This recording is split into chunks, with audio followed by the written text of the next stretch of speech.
I was halfway through my morning coffee when I saw the bulldozer. At first I thought it was a mistake, maybe a utility company doing some maintenance. But then I noticed the construction crew and the massive banner that read Future Site of Blackwood Luxury Golf and Spa. My coffee slipped from my hand, splattering all over my porch. My land. They were breaking ground on my land. But that didn't make any sense. I didn't own any vacant land. I stormed across my yard, my slippers slapping against the pavement, and grabbed the nearest construction worker. "Hey, what the hell are you doing?" The man barely glanced at me, too busy directing a backhoe that was already tearing into the ground, clearing the lot. "We're on a tight schedule, buddy." Buddy? I wasn't his buddy. I was the guy who was about to have an aneurysm. "This is my property. You can't just..." "Sir, we bought this land fair and square." I spun around and saw a man in a designer suit, completely out of place on a dusty construction site. He was tall, tanned, and had the smug smile of someone who had never lost a negotiation in his life.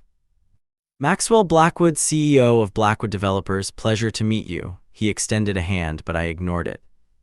"There's no way you bought my land. I never sold it."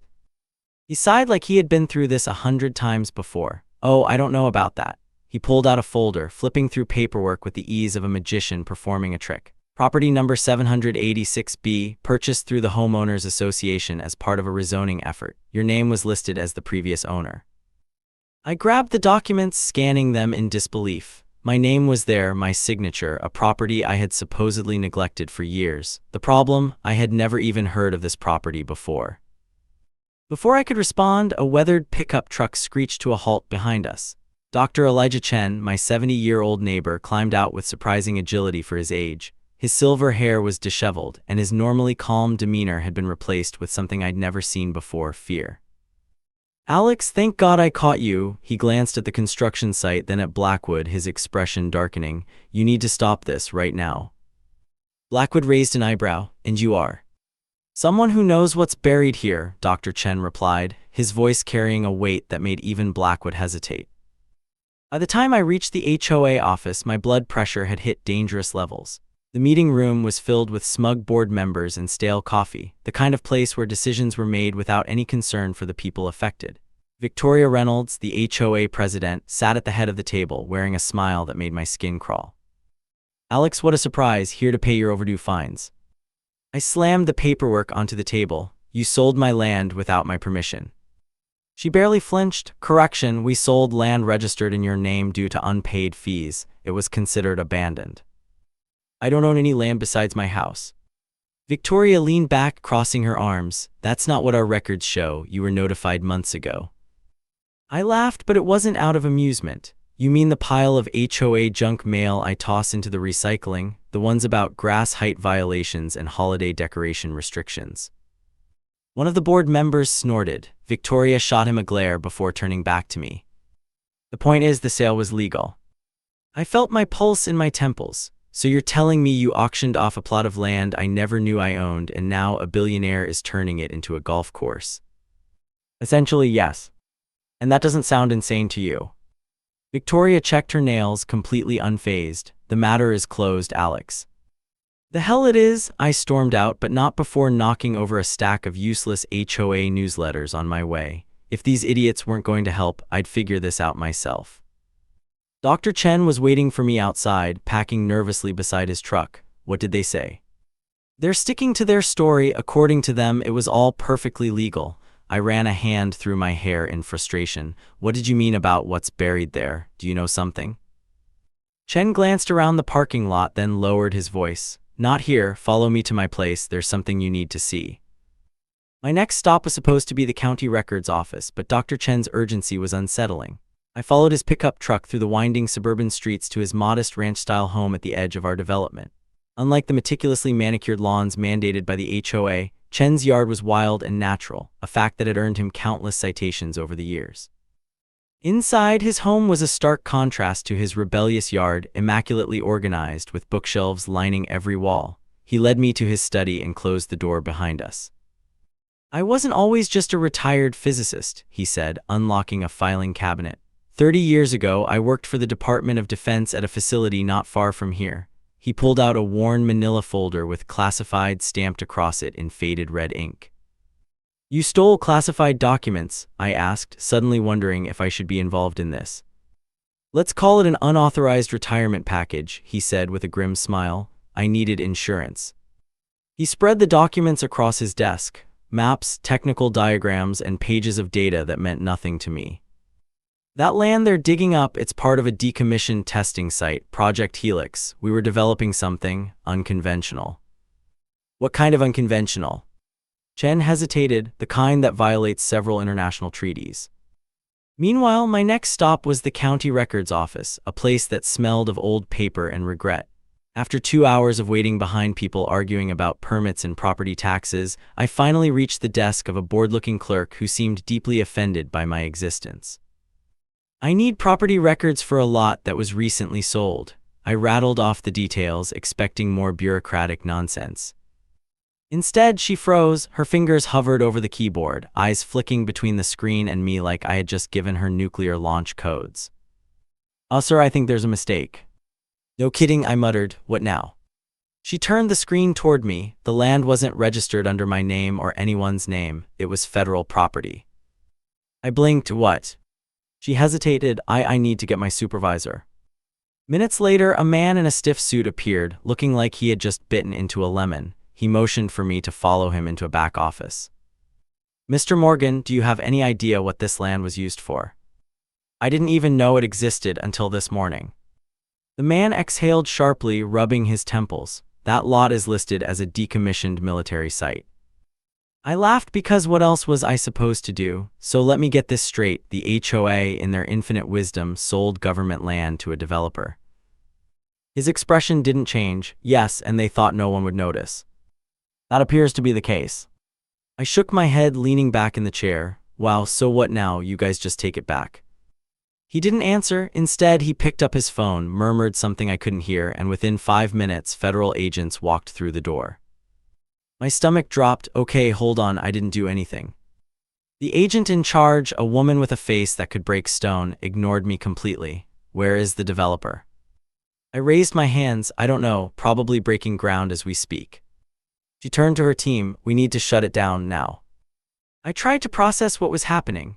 My HOA had just pulled off one of the dumbest real estate deals in history. They had sold land they didn't own to a billionaire developer, and now the federal government was involved, and somehow I was stuck in the middle of it.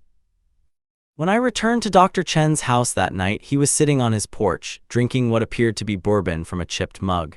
His usual composed demeanor had given way to visible anxiety. I went to the records office, I said, sitting beside him. It's definitely federal land. Chen nodded, and now they know someone's digging there. Yeah, some agent showed up. She seemed intense. Diana Foster, Chen said, surprising me. She's been monitoring that site for years. I stared at him. You know her. We have history. He took another sip. Alex, there's something else you should know. The land they're digging on, it's contaminated, not just with chemical waste, but with something we never fully understood. It's why it was sealed off and erased from public records. What do you mean, never fully understood? Chen's eyes met mine. Let's just say our experiments produced unexpected results. People got sick, but not in any way we recognized. The next morning, I woke up to the sound of tires crunching against my driveway. When I peeked outside, my stomach twisted into a knot. A convoy of black SUVs had lined up in front of my house like something out of a spy movie. The neighbors were already peeking through their curtains, probably thinking I was some kind of criminal. I barely had time to grab my robe before a firm knock rattled my door. Standing on my porch was a woman in a dark suit, flanked by 2 men who looked like they hadn't smiled in years. She didn't introduce herself right away, just held up a badge and gave me a look that suggested she had no patience for nonsense. Alex Morgan. I swallowed hard. Depends, am I in trouble? Her expression didn't change. Agent Diana Foster, Federal Investigations Unit, we need to talk. I stepped aside, motioning them in. As they filed into my living room, I realized how unprepared I was for something like this. My coffee table was covered in old magazines, and my couch had a permanent dent from years of binge-watching TV. Not exactly the kind of setting that made me look credible. Agent Foster sat down, folding her hands neatly on her lap. We have a situation. No kidding, I said. Look, I didn't know the land belonged to the government. The HOA made a mistake, a really, really stupid mistake. She didn't blink. Mr. Morgan, do you have any idea what was on that land? I hesitated. After my conversation with Dr. Chen, I knew more than I should, but revealing that might put him at risk. The guy at the records office said it was some kind of old military site. That's all I know. Foster exchanged a glance with one of her agents before focusing back on me. That property was designated as a classified decommissioned facility. No public records exist beyond what's in outdated county files. I raised an eyebrow. Classified, so what are we talking about here? A secret bunker, a weapons storage site, aliens. The agent next to her cleared his throat like he wanted to throw me out of my own house. Foster remained stone-faced. We can't disclose those details. Of course they couldn't, typical government secrecy, but if they were this concerned, it meant things were worse than I thought. Foster leaned forward slightly. The sale of that land was not just illegal, it created a national security risk. If construction continues, there could be consequences. That got my attention. Consequences, you mean like the kind that involve explosions? He didn't answer, which was answer enough. I rubbed my face. Okay, so what now? Do you guys just seize the land and kick everyone out? That's what we're working on, she said, but Blackwood Developers is challenging the legality of our claim. Their attorneys are arguing that since the land was sold in a public auction, they have a right to it. I laughed in disbelief. Wait, so you're telling me a real estate company is trying to outlawyer the federal government? It's more complicated than that, she admitted. We can stop them, but legal procedures take time. Meanwhile, construction has already started. I stood up, packing the room. So while you're filling out paperwork, they're out there digging up whatever's buried under that land. That doesn't sound like a great plan. Foster's jaw tightened, which is why we need you to help us prove the sale was fraudulent. I stopped packing. Me, what can I do? I'm just the idiot who got dragged into this mess. You have direct involvement, she said. You were listed as the owner. If we can show that the HOA knowingly sold land they had no right to, it strengthens our case. I exhaled sharply. You mean you want me to take down the HOA? Foster nodded. We need proof of their negligence. If they falsified documents, pushed the sale through despite irregularities, or ignored due process, we can shut this down immediately. Taking down the HOA was a tempting thought. I had spent years dealing with their ridiculous rules, their constant fines for things like mismatched mailbox colors and unauthorized garden gnomes. The idea of turning the tables was almost poetic. All right, I said, I'll help. My phone buzzed just as Agent Foster was leaving. A text from Dr. Chen, meet me at the construction site tonight, 11 p.m., don't tell Foster. That afternoon, I found myself back in the HOA office. This time with a new plan. Instead of barging in like last time, I played it cool, pretending I just wanted to clear up some confusion about the sale. Victoria Reynolds, ever the queen of smugness, gave me a condescending smile. Alex, back so soon? I forced a chuckle. Yeah, just trying to understand how this all happened. It's not every day you find out you own land you've never seen before. She leaned back, twirling a pen between her fingers. Well, these things happen. That's why we follow protocol. Everything was done by the book. Right, I said, just out of curiosity, when did the HOA acquire the right to sell that land? She hesitated for half a second, just long enough for me to catch it. It was classified as abandoned property after years of unpaid dues. That gave us the authority to put it up for sale. Got it, I said, and you're sure that's legal? Because I heard something interesting today, something about how the land actually belonged to the federal government. Victoria's smile faltered just a flicker, but it was enough. That's absurd, she scoffed. We wouldn't sell anything without verifying ownership first. Oh good, so you wouldn't mind showing me those verification documents. The room went silent. A few of the other board members shifted in their seats. Victoria's fingers tightened around her pen. Well, she said finally, those records aren't exactly public. I smiled. See, that's the thing. If everything was done by the book, there shouldn't be a problem, unless, of course, there's something you don't want people to see. Her jaw clenched. Alex, this conversation is over. I stood up. Sure, but you might want to know that the federal government is already involved. And if they find out you knowingly sold restricted land, well, I'm guessing the consequences won't be limited to a few angry homeowners. Victoria paled. I walked out feeling better than I had in days. The HOA was rattled. Now I just needed to get the proof to take them down for good. Unfortunately, Maxwell Blackwood wasn't going to make it that easy. By the time I got home, a letter was waiting for me. It was from Blackwood Developers, a cease and desist notice. Blackwood wasn't just fighting the government, he was coming after me too. At 10:45 p.m., I pulled into an empty strip mall a quarter mile from the construction site. Dr. Chen's truck was already parked in the shadows, but he wasn't inside. A text message buzzed my phone: "Come to the north fence, wearing dark clothes, bring a flashlight." What had seemed like a reasonable idea in the daylight now felt incredibly stupid. Sneaking onto a construction site in the middle of the night, with federal agents and who knows what buried underground, but I had come this far and my curiosity wouldn't let me turn back now. I found Chen crouched behind a stack of concrete pipes, peering through a pair of military-grade night vision binoculars. "They have security," he whispered as I approached, "but only at the main entrance. We can slip in through the drainage ditch on the eastern side." "Wait, we're actually breaking in," I hissed. "I thought we were just going to observe from outside." Chen lowered his binoculars. "Alex, we don't have time for that. Blackwood's team is working around the clock if they reach the containment level." "Containment level? What exactly is down there, Dr. Chen?" He hesitated. "It's not what's down there that concerns me. It's what might get out if they keep digging." The moment I saw the thick envelope with the Blackwood Developers logo, I knew this was going to get worse before it got better. I ripped it open, my heart hammering against my ribs. As expected, it was a cease and desist letter. Blackwood's legal team was threatening to sue me for defamation and interfering with a lawful business transaction. Lawful? That was rich. I tossed the letter onto my kitchen counter and exhaled. Blackwood wasn't just fighting the government, he was coming after me personally. That meant one thing: he was scared, or at least uncomfortable enough to want me silenced. That gave me an edge. I didn't need to beat him in court. I just needed to make this fight messy enough that he wouldn't want to risk it. But I had bigger things to worry about. Agent Foster had made it clear that time wasn't on our side. Blackwood Developers had already started construction. If they got too far, reviewing the damage might be impossible. And then there was the real problem: what exactly was buried beneath that land? I spent the next few hours sifting through the information Dr. Chen had secretly given me, cross-referencing with public records I probably wasn't supposed to have access to. The deeper I went, the more unsettling it became. The site wasn't just some forgotten storage facility. It had been an active Cold War base. And not just any base, it had been used for weapons testing. At some point, someone had deemed the site too sensitive to be sold off or repurposed. So instead of decommissioning it the normal way, they had simply erased it from most public records.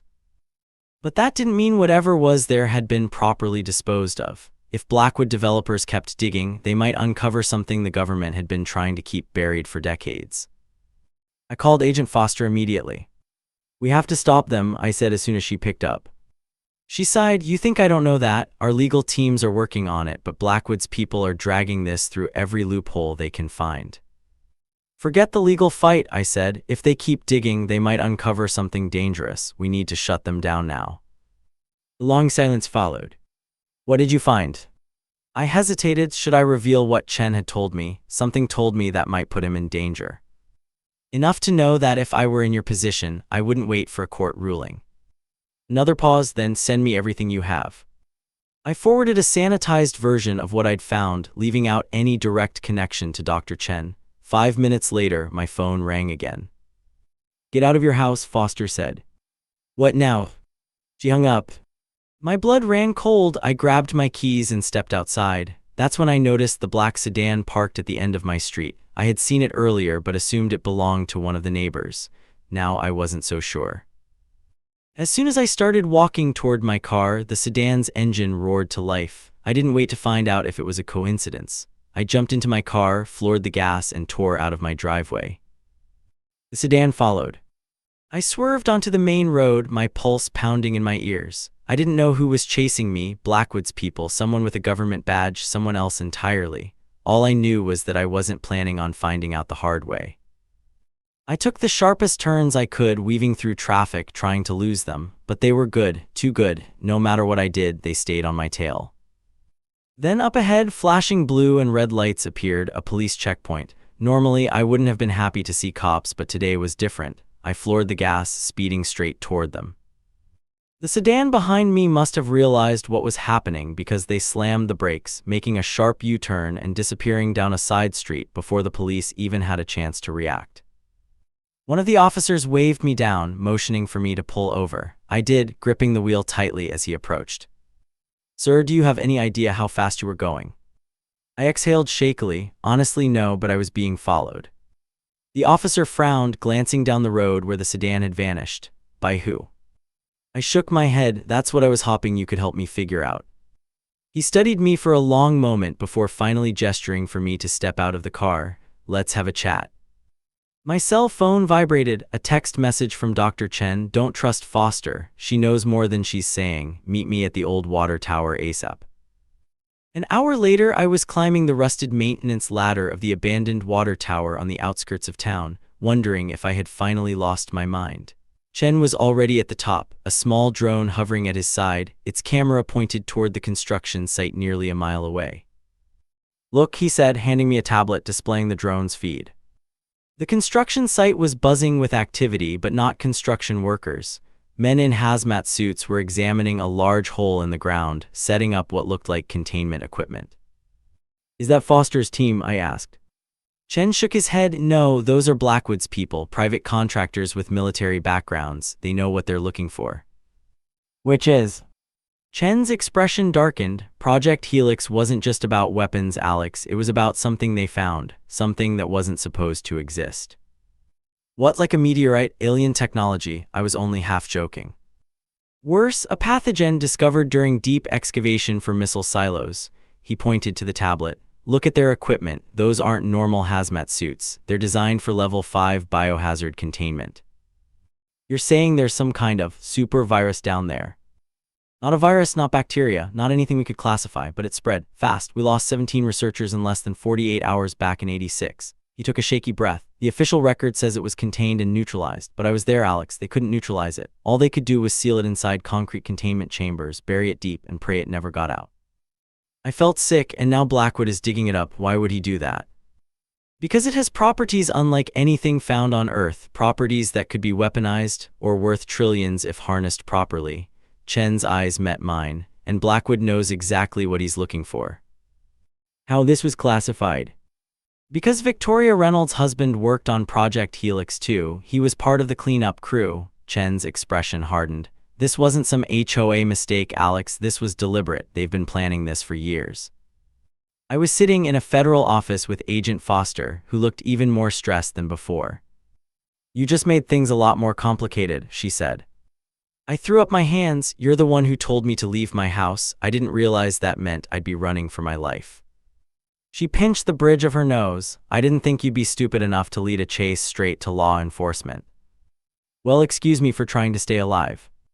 She sighed. Look, whoever was following you wasn't one of ours, which means Blackwood is getting desperate. He knows something is wrong with that land, and he's willing to go to extreme lengths to protect his investment. That's an understatement, I muttered. A thought suddenly occurred to me. If Chen was right and there was something more sinister going on, how much did Foster actually know? Was she trying to contain the situation to protect the public, or was she part of the cover-up? She leaned forward. We're moving in on the construction site tonight. If there's something dangerous there, we need to contain it before Blackwood covers it up, or worse, before it gets out. Gets out, I repeated. What exactly are we dealing with? She didn't answer. Instead, she handed me a non-disclosure agreement. Sign this and stay out of the way. We'll handle it from here. I hesitated. What about the HOA, Victoria and her board? They knowingly sold dangerous land. They'll be dealt with, Foster assured me. Just let us do our job. I signed the paper, but I couldn't shake the feeling that I was missing something crucial. And that feeling only intensified when I noticed a framed photo on her desk, partially hidden behind a stack of files, a younger Foster standing next to a man I recognized from Chen's old Project Helix documentation. That night, I stood at a distance, watching as federal agents swarmed the construction site. Blackwood had clearly gotten wind of the raid because his workers were long gone. The site was eerily quiet except for the steady hum of machinery left abandoned in the rush to leave.